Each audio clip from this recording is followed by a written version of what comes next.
السلام عليكم بنات، نتمنى تكونوا بألف خير. اليوم إن شاء الله نتكلموا على وصفة لمحاربة التجاعيد أو بالأحرى للحد من قدومها بسرعة. خلينا نكونوا صريحين مع بعضياتنا، هي صراحة التجاعيد غتجي لكن بغيناها تجي فوقتها، يعني 60 عام والفوق.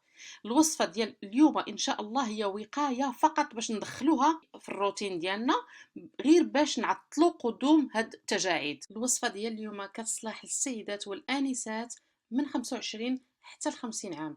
إلا كان كيهمك الأمر بقاي معايا حتى الأخير. إلا كنتم مازال ما مشتركينش ما تنساوش تشتركوا وتعملوا تفعيل الجرس كيف كتشوفوا أمامكم.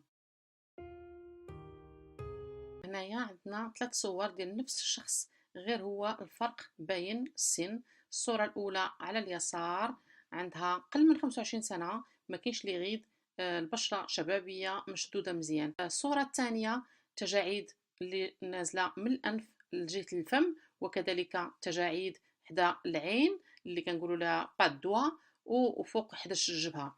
والصورة الثالثة راه باينة فيها تجاعيد في الوجه كامل، في الجبهة، في العين، حدا بالأنف والفم وإلى غير ذلك. وبلا ما نطول عليكم ندوزو الوصفة ديال اليوم إن شاء الله.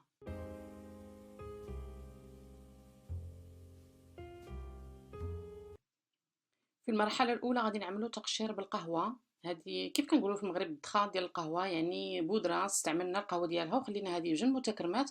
كنديرو بواحد القريعة، مرة كناخدو 2 معالق كبار أولا 3، وهنا كنزيد عليها مويها سخونة، غير القدر الكافي اللي غادي تخلط ليا ديك القهوة، ونعمل على وجهي يكون مسبقا مغسول، يعني بشرة نقية، وبحركة دائرية نعمل التقشير مدة واحد 10 دقائق، ونغسلها بالماء سخون. وبهذا نكون وجدت البشرة ديالتي للوصفة التالية. ولهذه الوصفة غادي نحتاجو 3 مواد فقط. أولها هي بودرة السدر، بودرة البرتقال، وقهوة معصرة يعني مركزة باش نستافدو من المنافع ديال الكافيين ديالها بأكملها.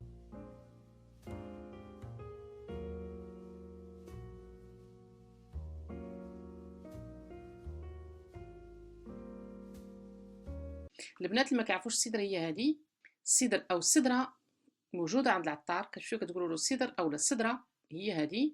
الوراق ديالها كيشبهوا شويه الحنه، وكيكون فيها هاد العويدات اللي تيكونوا مشوكين شويه. كناخذوها وكنطحنوها وكنغربلوها ونديروها في قريعه كيف كتشوفوا. رائعه للشعر، للوجه، للبشره، للذات، لكل شيء.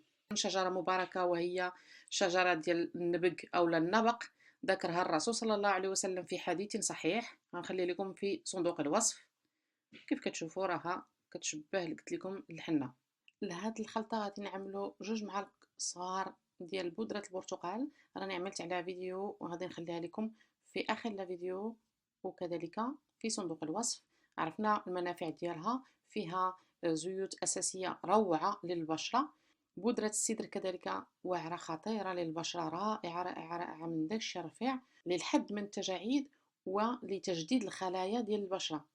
وكذلك القهوة راه قلنا الكافيين ديالها راها رائعة لشد البشرة، كذلك باش نخليو ديك ليلاستيسيتي ديال البشرة، يعني المرونة تجي تقوى وما تضعفش مع تقدم السن.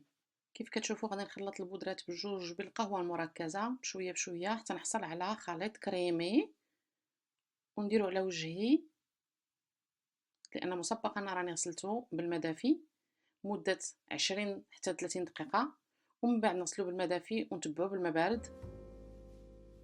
من بين الاسباب اللي كتخلي التجاعيد تجي قبل من الوقت وهي الشمس، يعني لي زيفي ديال الشمس. حنا بالقهوه راها رائعه القهوه لانها كتعمل على كحاجز لهذوك لي زيفي باش ما يدخلوش لنا البشره ديالنا وما يخليوش التجاعيد انها تبان قبل من الوقت. القهوه غنيه بالمضادات الاكسده هي اللي كتهاجم دوك الخلايا اللي كتسببوا في شيخوخه البشره، لهذا ينصح بشرب القهوه بكثره.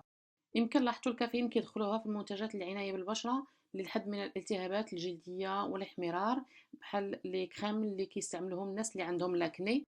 اذا بخلاصه، الا بغينا نتفاداو التجاعيد وما يجيوناش في سن مبكره اننا ما تعرضوش للشمس، او كنا غنتعرضوا ليها، نعملوا واقي طبي بحال ان ايكرون توتال يكون الانديز ديالو طالع مزيان بين 15 30 ولقيتو حتى 50 مزيان، بحال داك اللي كيستعملوا الاطفال. ونشربوا الماء كثير، نشربوا القهوه، نشربوا اتاي، والاكل يكون متوازن، يعني ما كاينش الدهون، ما كاينش داكشي اللي زايد على الحد. وكذلك النوم بشكل كافي كيخلي البشرة ترتاح بواحد الطريقة رائعة.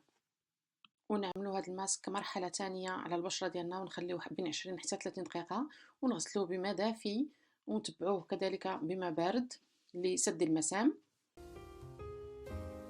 ولسد المسام نهائيا نكونوا وجدنا هاد المكعبات من القهوه، كيف كتشوفوا كنديروهم على البشره ديالنا باش كيعاودوا يسدوا المسام مزيان لانهم كيكونوا مثلجين. وهاد المكعبات على فكره تقدروا تستعملوهم البنات بلا ماسك، يعني نهار كتجيو من الخدمه اولا من الدراسه، كتدخلوا كتحيدوا المكياج ديالكم، كتغسلوا مزيان الوجه ديالكم وكتبعوهم غير بهاد المكعبات، وكتخليهم ينشف شويه على وجهكم، تينشف مزيان عاد كتغسلوه.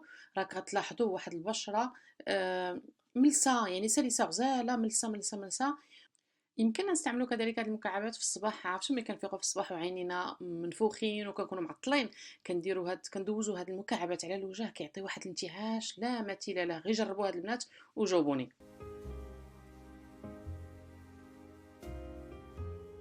ملي كنغسلوا وجهنا من المكعبات كنعملوا السيروم ديالنا، هو الاول نخليوه حتى ينشف ومن بعد ندوزو لا كريم. هنايا هاد السيروم وهاد لا كريم كيف تكلمت لكم عليهم شريتهم من واحد لو سيت في المانيا. غادي نخلي لكم الفيديو الا كنتو مهتمين في اخر فيديو اولا في صندوق الوصف.